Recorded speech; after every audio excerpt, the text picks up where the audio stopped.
अस्सलाम वालेकुम सामीन। 21 शाबान मुअज़्ज़म है, 14 मार्च है।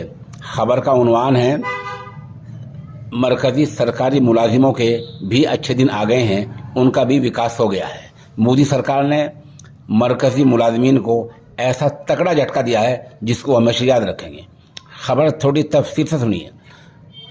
सरकार ने मरकज़ी सरकारी मुलाजिमों को बड़ा झटका दिया है। दरअसल मरकज़ी सरकार ने पार्लियामेंट में बताया कि कोरोना महामारी के दौरान इन सरकारी मुलाजिमों और पेंशन पाने वालों को, इन दो शोबे हैं, एक में सरकारी मुलाजिम है और दूसरे पेंशन पाने वाले, इनका 18 महीने का महंगाई भत्ता DA रोक लिया गया था।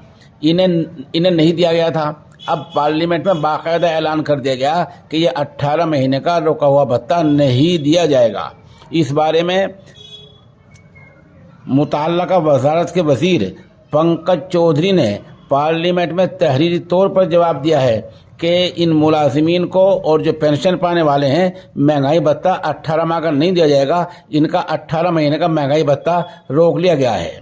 मरकज़ी वजीर ने बताया कि 2020 यकम जुलाई 2020 और 1 जनवरी 2021 को जारी महंगाई भत्ते को रोकने का फैसला कोरोना महामारी के दौरान किया गया था। उस वक्त हालात ऐसे ही थे, लेकिन अब बाद में भी ये कोई फैसला नहीं लिया गया है और ये महंगाई भत्ता नहीं